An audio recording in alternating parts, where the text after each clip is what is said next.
안녕하십니까. 오늘은 윤리학연구소 78번째 이야기를 하도록 하겠습니다. 78번째 이야기는 사실은 78번째부터 80번째까지가 한국인들의 학술 논쟁이 있었던 내용들을 중심으로 했어요. 그래서 이기론과 인심도심론, 사단칠정론, 인물성 동의론 그 네 가지를 세 번에 걸쳐서 진행을 하도록 하겠습니다. 그래서 한국인들의 학술 논쟁. 그래서 오늘은 이기론을 말씀을 해드리겠습니다. 이기론은 유교 철학 사상의 우주론 쪽 입장이죠. 고등학교 윤리 사상 44쪽, 수특 17쪽, 고전과 윤리의 170쪽 거기에 이제 유사한 형태에 있어서의 내용들이 나오고 있어요. 자, 일단 보면 이기론은 유교와 성리학에 대해서 살펴봤을 때 유교는 사회적 도덕과 관계의 철학 그랬어요. 이 얘기는 뭐냐면은 유교라는 거는 우리의 사회적 도덕과 관계의 철학이니까 이거는 천에서부터 비롯된 형태의 우리의 인간들, 공동체 사회의 삶을 바람직하게 구현하기 위해서, 바람직한 구현을 위해서 우리는 이 유교에 있어서의 실천 덕목으로 이제 사회적 도덕과 관계의 철학 이렇게 하고 큰 그 하나의 주제의 형태의 목표를 이제 이루고 있죠. 그래서 유교는 사회적 도덕과 관계의 철학으로 보고 성리학은 그랬어요. 이 성리학은 자연과 인간 본성의 탐구 그랬습니다. 자연과 인간 본성의 탐구인데 이때 우리 성과 이가 이게 이 성의 이치거든요. 이게 보는 성의 이치인데 이 성리가 어디에서 나왔느냐 따져보니까 우리는 천리에서 나왔겠구나 이렇게 되는 거죠. 그래서 천리에서 나온 이 성리를 따지는 거 그러다 보니 뭐예요? 자연과 인간 본성의 탐구 형태로 나갈 수 있는 거죠. 그래서 여기에서 우리가 이 성리라는 쪽에서 해서 결국은 이 성이 어떻게 해요? 사람과 동물에 있어서 또는 만물에 있어서의 이 성의 개념이 어떻게 되느냐에 따라서 얘기가 되죠. 우리는 이 인물성 동의론은 사실은 고등학교 교과서에서 동물에 있어서의 도덕적 지위를 어디에 두느냐라고 해서 시험에 자주 나오는데 이미 우리 동양에서 인물성 동의론이라는 것을 했던 사실이 있었잖아요. 근데 그것을 우리가 학교에서는 그것을 잘 가르치지를 않고 서양의 논리를 가지고서 그게 동물들이 과연 도덕적인 지위를 가질 수 있느냐 없느냐 뭐 이런 형태에서 따진다는 게 한편으로는 제가 이걸 보면서도 참 우리는 우리 걸 잘 지키질 못하는구나 하는 그 생각을 많이 했어요. 그래서 유교를 도덕의 실천학으로 보고 성리학을 윤리로 만물의 창조와 그들의 조화를 이룩하려는 학적 개념으로 이해해야 한다고 주장을 하고 있죠. 그럼 이기론이라는 것은 사회적인 도덕과 관계의 철학보다는 성리학의 우주론인 윤리로 만물의 창조와 그들의 조화를 이룩하려는 학적 개념으로 살피게 되겠죠. 그래서 살피면 구체적인 의미는 우리의 아래와 같이 이기론으로 살펴볼 수 있습니다. 그러니까 우리는 성리학의 우주론인 이기론은 뭐예요? 윤리로 만물의 창조와 그 다음에 이 창조된 후에 그들이 조화를 이룩하려는 학적 개념으로 살피게 되는 것입니다. 그러니까 이것은 우리가 드러나기 전에 것과 이건 드러난 후 이러한 이 여기에서의 완전성을 달리 표현이 되기도 하죠. 완전성은. 그 완전성이 이루어졌을 때 우리는 그거를 이상사회 또는 완전한 선 뭐 이런 식으로 표현을 하고 있죠. 자, 이제 이기론을 한번 살펴보도록 합시다. 이기론을 살펴보면, 자, 이기론은 유교의 철학 사상인 우주론이라고 말씀드렸습니다. 여기에서 성리학의 형이상학적 체계는, 그러니까 형이상학적 체계는 하니까 우리는 형이 있으면 이 형 위를 이상 그러잖아요. 형 이상이라고 이 밑에를 이하라고 이렇게 얘기를 하죠. 따라서 형을 포함한 이 형은 우리 인간이 인식을 가지고 있는 그 세계이기 때문에 여기를 우리는 만물계라고 하고 여기는 보이지 않는 형태에 있어서요.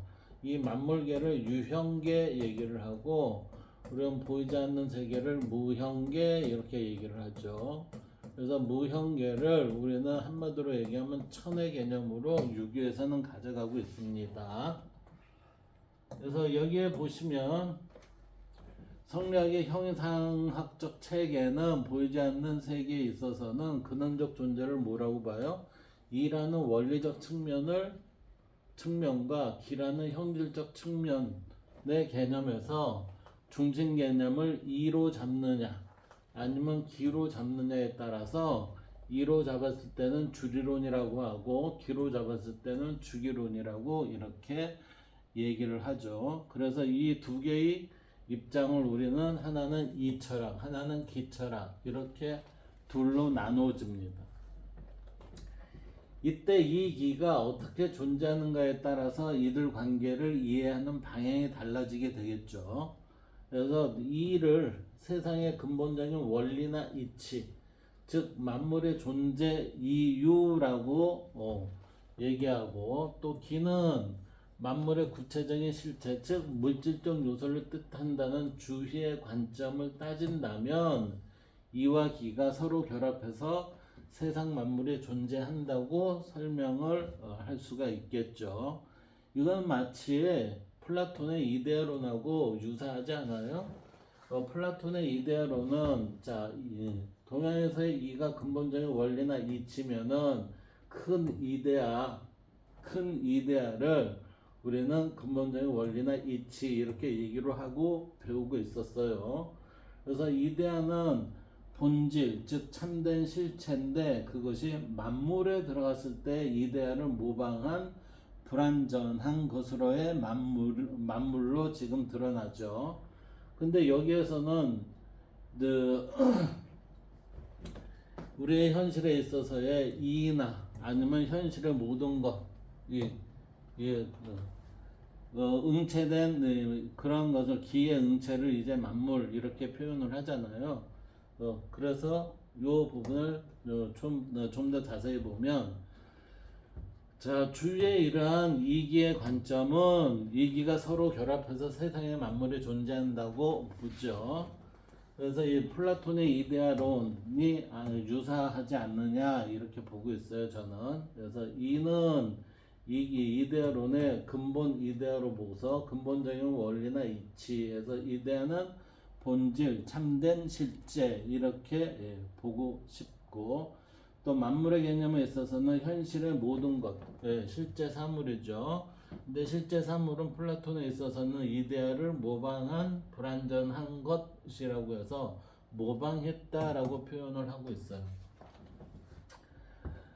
반면에 기로는 초월적인 절대자로부터 마치 태양에서 빛이 방사하고 또 샘에서 흘러 넘치는 것처럼 만물이 유출한다는 학설, 즉 뭐죠?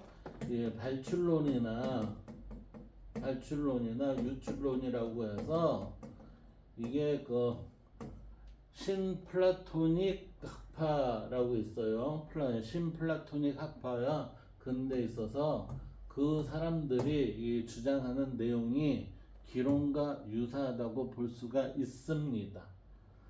자, 이제 여기에 내용을 좀 더 구체적으로 들어가 보도록 하겠습니다. 구체적으로 들어가 보면은 우리는 지금 얘기를 했을 때 기를 중심으로 하면은 주기론으로 해서 기철학이라고, 이를 중심으로 하면 이기론 이철학이라고 얘기를 하죠. 그래서 기철학이라는 거는 장제, 소홍, 그 다음에 조선에 있어서의 최한기, 이러한 사람들이 굉장히 자기 자신의 이론을 내세웠습니다.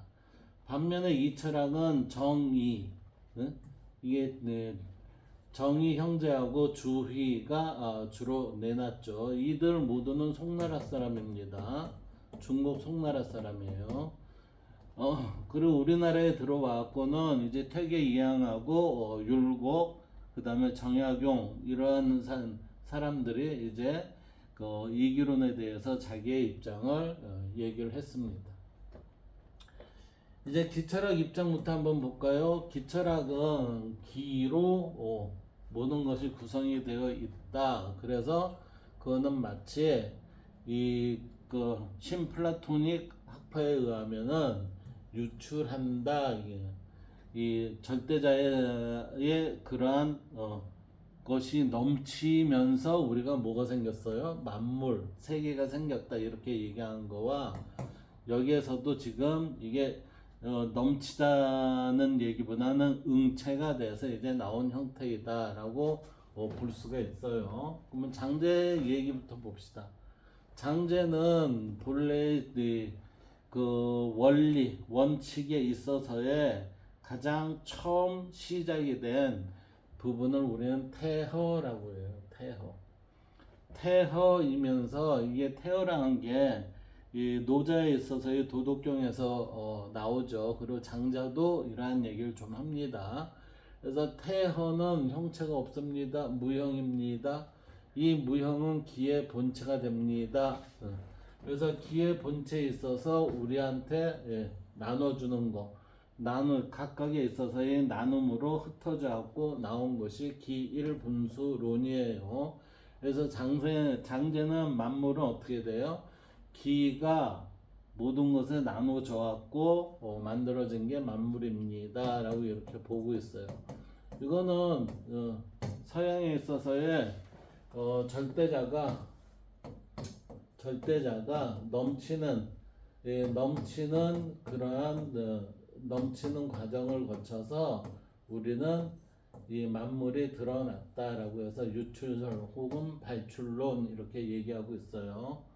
그 다음 소옹, 이거 소광절이죠. 소광절이라고 하는데, 이 사람 본래 하나의 기가 있습니다. 이것이 발생한 즉 양이 되고, 움직인 즉 양이 되고, 이게 소멸된 즉 우리가 음이 됩니다. 해서 여기에서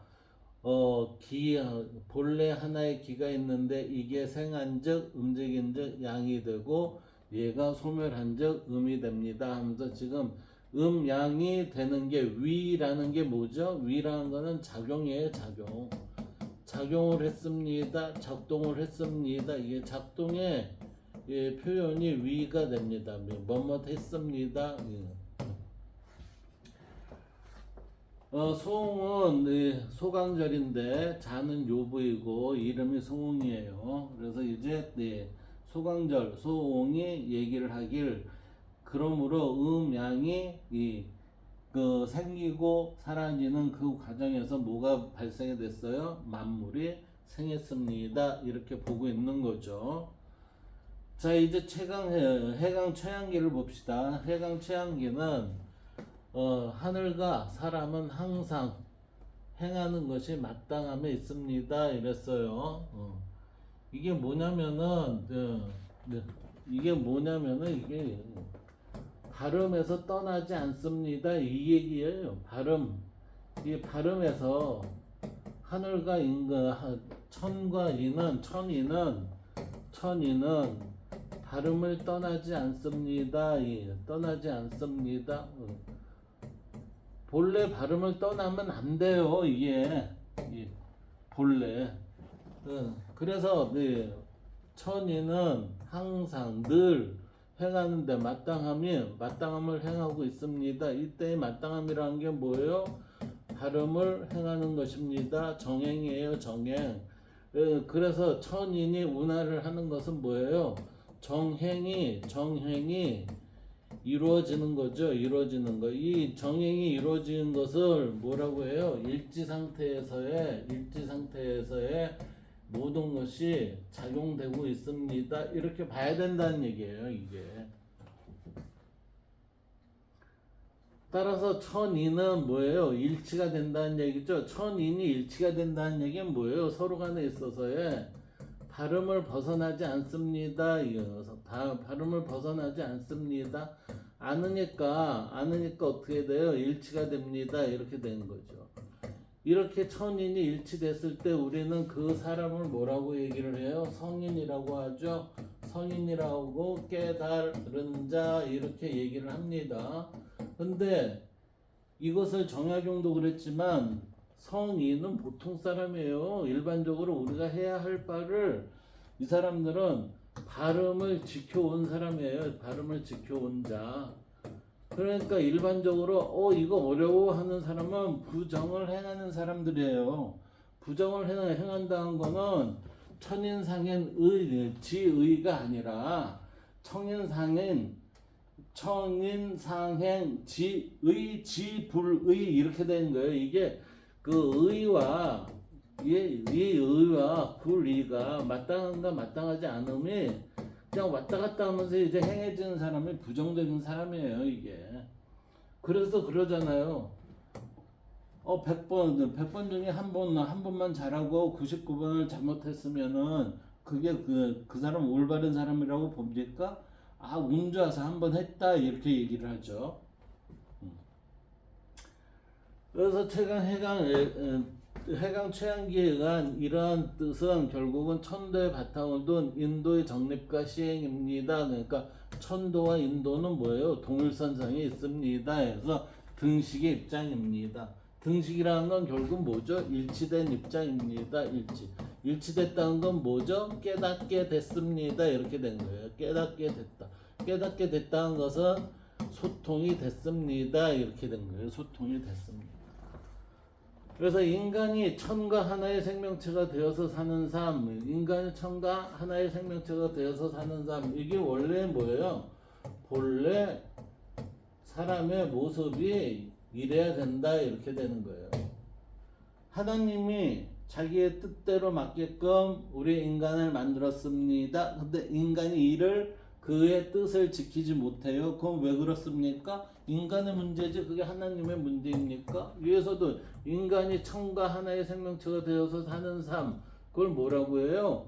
그러한 사람은 우리는 성인 이렇게 얘기하는데 성인이 아니라 보통 사람 이렇게 얘기해야 그게 맞는 거예요. 그래서 해강 최양기는 이러한 것을 지금 여기에 천인 운하를 네 가지 형태로 얘기를 해요. 하나는 일신 운하, 그러니까 한 사람의 운하이고, 두 번째는 교접 운하 해서 이게 관계예요, 관계. 여러 사람의 관계. 예, 그래서 이 교접 운하는 이제 부부간에 얘기를 하는 거겠죠. 그래서 제가가 되고, 통민 운하 이거는 많은 공동체의 이론으로서 많은 사람들과의 바람직한 관계를 형성하는 거예요. 그게 통민 운하 치국이에요, 치국. 그 다음에 대기 운하는 이 우주의 모든 것과의 관계를 바람직하게 이루어 나가는 것. 그 평천하의 개념으로 수신대가 치국 평천하로 지금 이게 확장되는 것을 우리는 4등 운하의 개념으로 해강 최양기는 지금 얘기를 했죠. 그럼 여기에 대한 얘기를 한번 더 살펴볼까요? 일신운하, 저는 수신으로 표현을 했습니다. 일신운하는 깨달음으로 얻은 천인운하를 개인의 삶에 적용하는 말입니다. 개인의 삶에 적용한 말이니까 이게 바르게 적용이 됐을 때 뭐예요? 그 사람은 성인입니다. 그런데 제가 뭐라고 했어요? 성인이 아니라 보통 사람, 일반 사람들은 이렇게 해야 됩니다. 이 얘기예요. 이렇게 돼야지. 두 번째는 교조 문화입니다. 부부간에 있어서의 운하이지. 그러니 제가라 할 수 있고, 이거는 천인 운하를 가족에게 적용하는 삶입니다. 그 다음에 통민 운하요. 천인 운하를 국가에게 적용하는 삶입니다. 그 다음에 이게 이거 대기 운하는 천인 운하를 국가의 범위를 넘어서는 삶입니다. 이렇게 돼 있죠. 그러니까 이 수신, 제가, 치국, 평천하 이 형태로 이해를 하는 게 적합하다고 말씀드릴 수 있어요. 그러면 이때 깨달음이 뭐죠? 깨달음은 제가 누누이 얘기했잖아요. 이 형이 있습니다. 형이 이 천과의 관계에 있어서의 발음에 어긋나지 않아요. 발음에 어긋나지 않으면 우리는 이 경계를 어떻게 해요? 천과 사람이, 천인이 합일이 되는 게 있습니다. 이때 우리는 뭐라고 해요? 깨닫게 됐습니다. 이렇게 깨닫게 됐습니다. 이렇게 얘기를 한다는 얘기예요. 이때 천인 합일의 상태가 이루어진 그 순간을 우리는 뭐라고 얘기해요? 동일한 상태에서의 소통이 이루어졌기 때문에 이쪽과 천과 인, 형에 있어서의 여기를 발음 관계에 있어서의 소통이 일지에서 이루어졌습니다. 이렇게 되는 거예요. 이 일지라는 거는 다시 말하면 뭐예요? 이 천과 인에 있어서의 경계가 되는 거죠. 이 경계를 뚫었습니까? 뚫지 못했습니까? 이거예요. 뚫었을 경우에 이 뚫는 건 마치 불교에서 깨달은 사람들이 뭐라고 얘기하냐면 이 경계를 뚫으려면은 자신도 노력해야 하지만 죽도록 노력해야 해서 이걸 뚫으려고 해야 되지만 하늘도 뭘 어떻게 해요? 이것을 도와줘야 된다 그래요. 도와줘야 된다.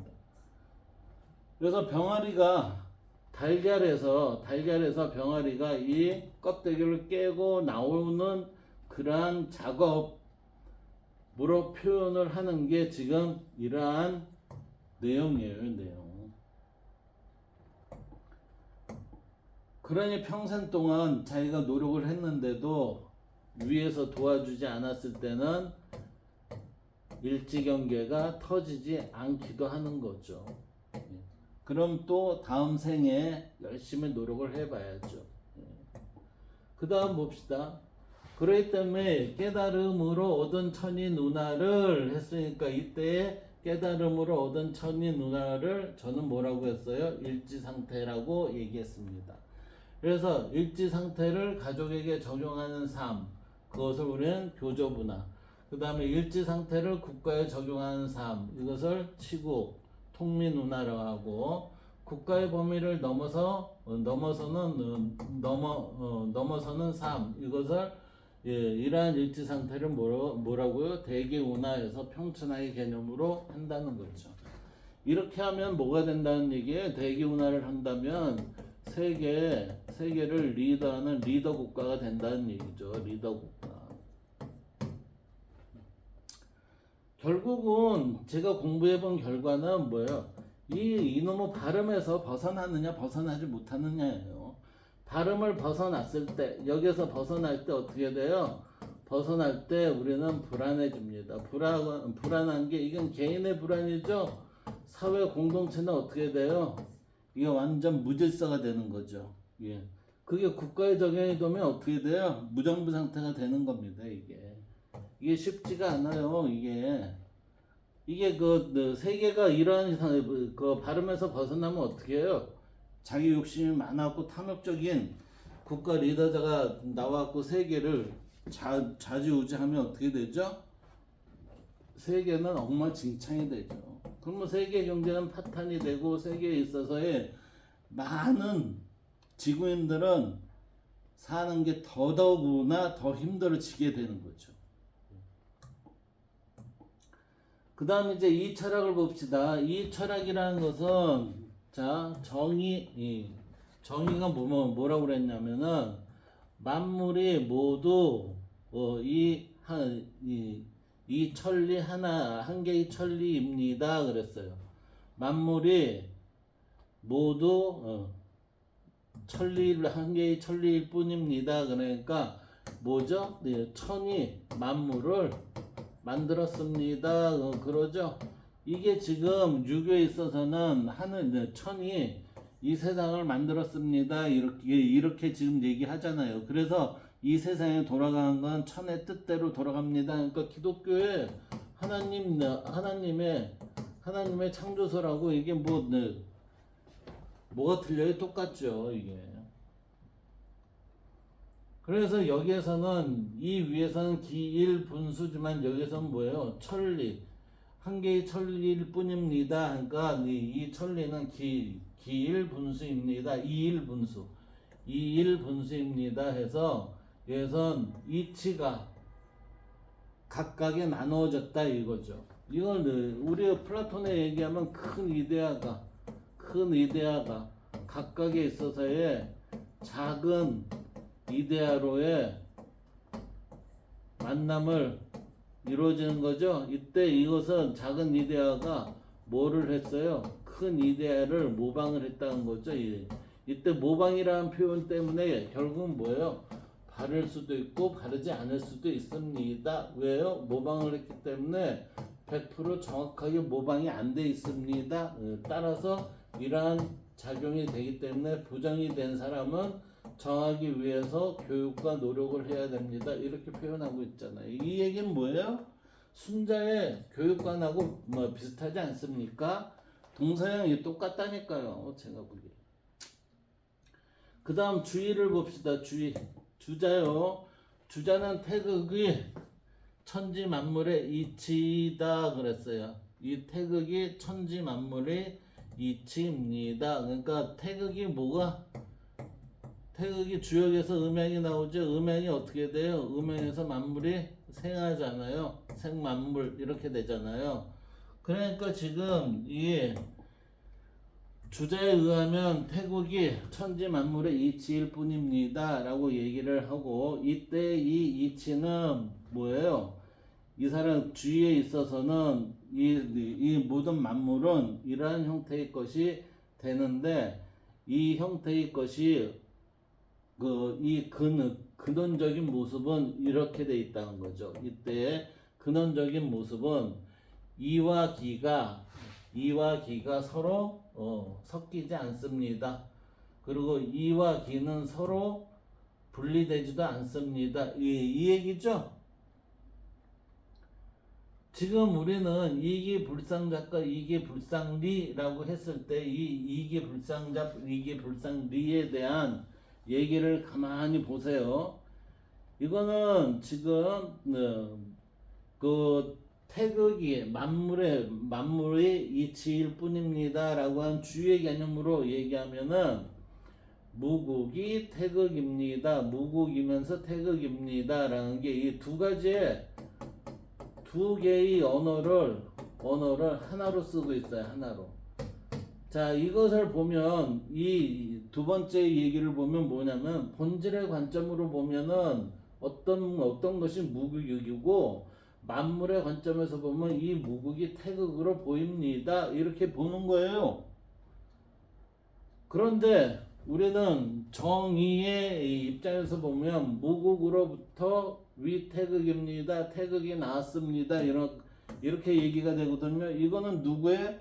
노자의 얘기하고 지금 같잖아요. 노자의 얘기하고.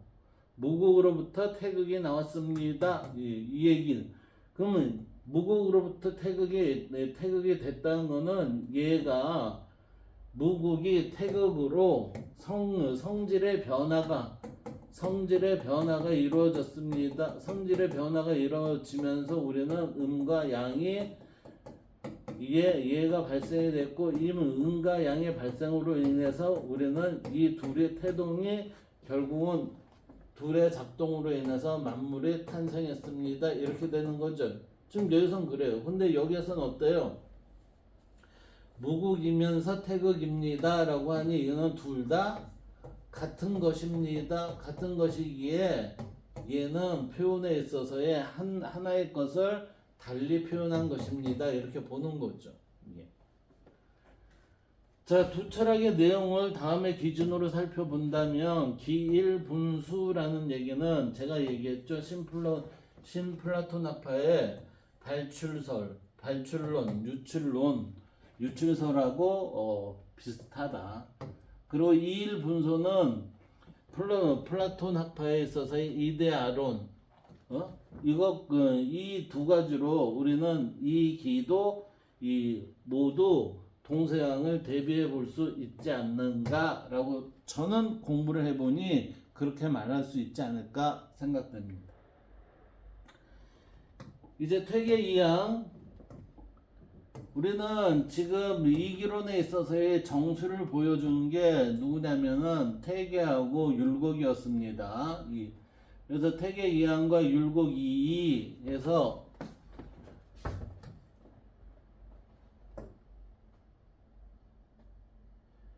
얘가 이렇게 바뀌었어야 되겠네요. 그쵸? 율곡 2.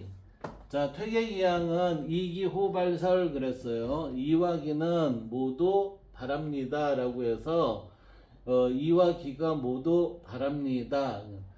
자, 이기 호발설에 있어서의 이발이 기수지 그랬어요. 이가 발했을 때는 기가 따라옵니다. 뭐를요? 이를 따라옵니다. 이렇게 되는 거예요. 그러면 이가 발했을 때 기가 따라온다는 거는 이는 순선이거든요. 순선함을 얘기하는 것이니 그 순선함이 우리는 뭐라고요? 이 기의 내용에 있어서는 그것을 사단이라고 합니다. 사단. 따라서 사단은 이가 발현하고 기가 그것을 따르는 것입니다. 하니까 이가 발현을 해서 이 기가 뭐예요? 기인 사단이 이를 따르는 것입니다. 이렇게 되는 거죠. 이때의 기는 칠정 중에 뭐에 해당이 됩니까? 사단에 해당이 되는 것이 이것을 따르는 겁니다. 하니까 이때 이와 사단은 같은 성격을 지니고 있다고 봐야죠. 이렇게. 그 다음에 기발이 이승지라고 해서 기가 발했을 때는 이가 얘를 올라탑니다. 여기선 따른다고 그랬죠? 그러니까 이가 발현을 하니 사단이 그 뒤를 쫓고 여기는 기가 발하니 이가 타는 것과 같습니다. 이 얘기는 플라톤의 우리가 마차 이야기하고 똑같아요. 마차가 있습니다. 이 마차에는 두 마리 말이 이렇게 끌고 가고 있습니다. 예, 두 마리 말이 이 마차를 끌고 가는데 이때의 마부가 뭐요? 얘는 선이고 얘는 악이에요. 이 둘 선악을 잘 조절을 해서 가는 게 누구입니까? 마부입니다. 이렇게 되잖아요. 따라서 여기에서의 기발 이승지라는 거는 얘는 칠정의 모습으로 있는 거고 이 칠정 모습 중 이 한 마리의 선한 말 100만은 뭐죠? 이건 사단이라고 할 수가 있고 그 사단 이외의 것은 이 칠정에 드러난 것이라고 이렇게 보는 거죠. 여기에. 그래서 이 사단 이 마부가 칠정이 발음을 벗어나면은 채찍질해서 얘를 이쪽으로 그 사단과 같이 잘 진행할 수 있도록 했을 때 마차, 즉 내가 바른 길을 갈 수 있다라고 이렇게 하는 거죠. 이게. 그래서 이거를 우리는 이의 개념으로 볼 수가 있다. 그래서 여기에서는 지금 뭐라고 이제 되냐면은 다시 한번 보면 이가 바라면 기가 따르는 것입니다. 이때의 기는 제가 보기에는 사단의 입장이 될 것 같고요. 그 다음에 기발이 이승지, 기가 발했을 땐 이가 탑니다 라는 얘기는 얘가 기가 발했다는 얘기는 결국은 칠정이 발했다는 얘기거든요. 칠정이 발했으니까 이가 올라타서 뭐를요? 악은 행하지 못하게 하고 선을 바르게 지킬 수 있도록 노력을 하는 것이다 라고 이렇게 보는 거죠. 자, 이 율곡은 기발 이승 일도설이라고 해서 뭐라고 했냐면은 이가 바라는 게 아니라 기가 바라고 이가 타서 한결같은 것일 뿐입니다라고 얘기를 했거든요. 그 얘기는 뭐예요? 퇴계이항의 기발이 이승지 이것을 같이 얘기를 한다는 거죠. 그래서 이발의 기수지는 내가 인정을 못합니다. 그렇지만 퇴계 선생님의 기발이 이승지는 나도 인정을 하는 바입니다 하면서 기발 이승 일도설을 얘기하면서 발현하게 하는 원인은 이이지만 실제 발현하는 것은 기일 뿐입니다 라고 해서 이는 원인이고 실제 발현자는 기일 뿐입니다 이렇게 되는 거죠. 그래서 플라톤의 이데아론에 따르면 이게 미렌 율리아 사장 페이지 100지촉에 이러한 유사하게 우리가 생각할 수 있는 부분이 나와 있다라고 한번 살펴보시면 돼요. 그리고 이제 태계이항과 율곡이의 기발 이승지, 기발 이승 일도설은 같은 의미죠. 그러니까 여기에서는 공통점이 있다는 거예요. 기발 이승지와 기발 이승 일도설은 공통점이 있지만 퇴계와 율곡에 있어서의 서로 차이점은 퇴계는 이발의 기수지를 주장하지만 율곡은 이발의 기수지를 인정하지 않는다 이렇게 되는 거죠. 따라서 기가 중심이기 때문에 맹자의 호연지기와 아리스토텔레스의 용기의 이 중요성이 엿보이는 것이라고 할 수 있을 것 같아요. 그래서 퇴계의 이발이 기수지는 보다 세분화된 사단 관점을 주장하는, 지금 여기에서 제가 이발이 기수지 이렇게 얘기했죠. 보다 세분화된 사단 관점을 주장하는 발음을 지키는 것으로 보입니다 라고 저는 이렇게 해석을 했어요. 그러니까 이게 잘못됐다는 게 아니라 사단만 별도의 사단만 별도를 끄집어내서 여기에 붙인 게 아니냐 이렇게 보고 싶다는 거죠. 자, 이제 다산 정약용을 볼까요? 다산 정약용은 저는 늘 얘기를 하지만 다산 정약용은 천주교의 영향을 이 사람은 반드시 받았어요. 그래서 다산의 입장은 주자의 이기론, 천리설과 이기설을 부정을 해요. 그래서 전면 거부하고 천명이 도심에 있다는 입장을 취하였습니다 라고 얘기를 합니다. 천명이 도심에 있다 라고 자 보세요. 여기에서 보면 천명이 도심에 있습니다.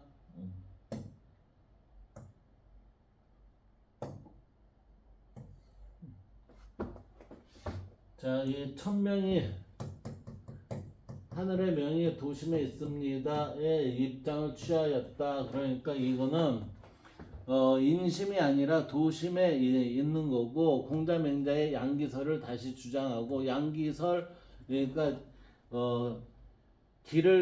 우리가 양기설에서 이것을 크게 한다는 게 호연직이잖아요. 이러한 양기설을 다시 주장하고 이를 목민사상과 연결지었습니다 라고 했으니, 지금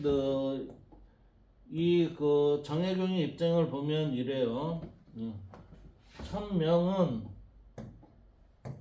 천명은 우리한테 도심으로 들어오고, 이 도심은 우리한테 모든 이에게 어떻게 해요? 호연지기와 같은 양기 작용을 통하여 이게 지속적으로 발음을 지킨다는 거죠. 발음을 지킬 수 있도록 하여 이러한 발음이 어디요? 이게 지킬 수 있다는 게 이게 양기예요. 이것이 곧 어디에요? 목민까지 이룰 수 있도록 해서 우리의 공동체가 번영과 그 다음에 조화를 이룰 수 있는 그러한 계기가 돼야 된다라고 이렇게 보고 있다는 거죠, 이게.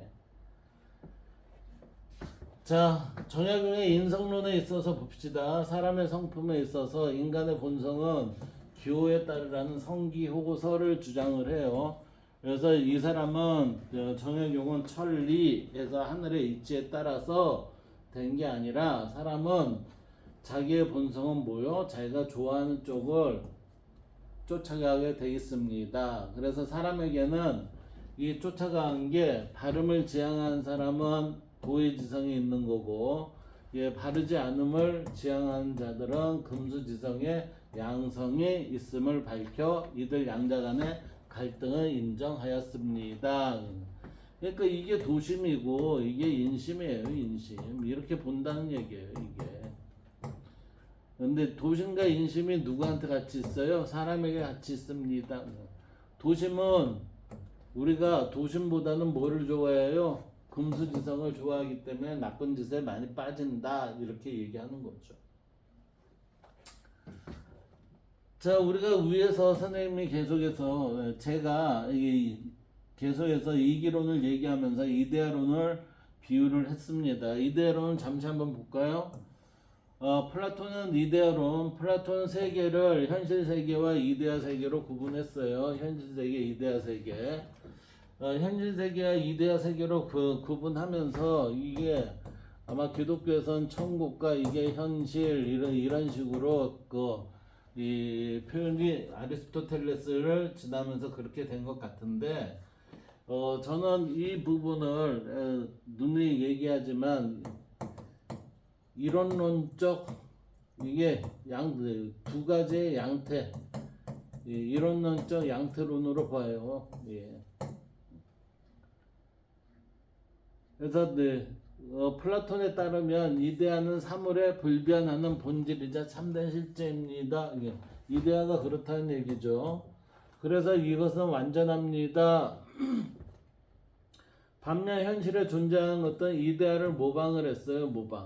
모방이라는 거는 미메시스인데, 이때 미메시스라는 거는 본질을 모방한 것이 아니라 보이는 현상을 모방한 것입니다 라고 해서, 이게 모방이라는 것이 예술론에 있어서의 모방이라는 얘기가 나오거든요. 근데 여기에 지금 이데아를 모방한 것으로 변화하며 불완전한 것이다 라고 이렇게 미메시스라는 이 모방이라는 것을 여기에서 쓰고 있어요.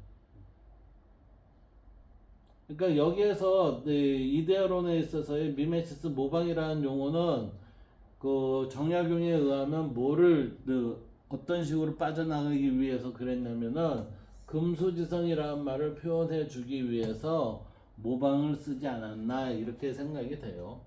그러니까 결국은 사람의 생각은 비슷하다니까요. 그래서 예를 들어 현실에는 아름다운 사람, 아름다운 노을, 아름다운 그림, 무수히 많은 아름다운 것이 존재하지만 이게 결국은 뭐죠? 이게 각각에 있어서의 조리예요, 조리. 그러면 이게 가장 큰 이데아는 이게 뭐예요? 이치지, 이치. 이거는 이치가 되는 거고, 이거는 각각에 있어서의 맞는 조리가 되는 거예요. 이 아름다운 것이 존재하지만 사실 이 모든 것은 아름다움의 이데아를, 이치를 모방한 것입니다. 그래서 모방은 불완전한 것에 불과합니다. 마찬가지로 우리가 현실에서 보는 수많은 삼각형도 모두 삼각형의 이데아를 모방한 불완전한 것입니다. 플라톤은 동굴의 비유를 통해 이러한 이데아와 현실의 관계를 더욱 구체적으로 설명하였다. 이때 이데아와 현실의 관계를 동굴 비유를 통해 구체적으로 설명하였다 그러는데, 이건 뭘 설명한 거예요? 깨달음을 설명한 겁니다. 제가 보기에는. 자, 이제 유출설이라는 게 아마 여러분들은 생소할 거예요. 근데 저는 어려서부터 이것을 대학교 그때 한 1, 2학년 때 접한 걸로 생각이 되는데, 이게 아마 남산 도서관에서 접했을 거예요. 그래서 그게 굉장히 오랫도록 지금까지도 이게 가끔가다 이제 책을 읽으면서 생각이 나는 건데, 유출설, 하기도 하는데, 절대자의 샘에서 물이 흘러나오듯이 세계의 본원이 이 세계와 만물을 구성하는 에너지와 진료를 절묘한 상태에서 거친 상태로 계층적 또는 단계적으로 발출 또는 유출시켜 물질의 우주의 세계와 만물을 현현시키고 성립시키며 또한 이렇게 성립된 정묘한 상태로부터 거친 상태로의 계층적 단계적 구조와 질서를 통해 우주 전체를 운행한다는 이론입니다. 또는 교의입니다. 이게 결국은 여기에서 뭐가 나왔어요? 이게 위계가 나왔다는 거예요. 위계. 신이 인간에게 위계의 위치를 주었는데 어디에요? 만물의 가장 꼭대기가 인간이 지닌 위치입니다. 따라서 인간을 뭐라고 얘기해요? 인간을 만물의 영장이라고 하고 신의 절대자에 의해서 만물을 어떻게 해요? 관리하도록 우리는 소명을 받았습니다. 이렇게 중세에서 얘기하잖아요. 그 영 또는 정신을 본원으로 하는 유심론의 세계관으로 물질 세계의 현실의 존재를 설명하는 이론 또는 주장입니다. 그러니까 이게 이게 이제 하나님의 본 모습이 이걸로 돼 있다는 거죠. 이것을 본원으로 하는 유심론의 세계관으로 물질 세계의 현실의 존재를 설명하는 이론 또는 주장이다. 그래서 발출론의 세계관, 우주론 혹은 우주 발생론을 가진 대표적인 경우로는 힌두 철학, 그 다음에 삼티아 학파, 피타고라스 학파, 신피타고라스 학파, 나스티시즘, 신플라톤주의, 헤르메스주의, 카발라 수피즘, 장미십자회, 밀교적 기독교 신지학 등이 이러한 발출론을 주장하고 있다. 이렇게 되는 거죠.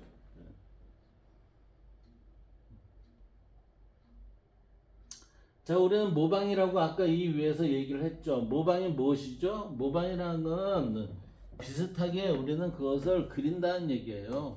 그 미메시스라는 것을 여기에서 어떻게 표현을 하나 잘 봐요.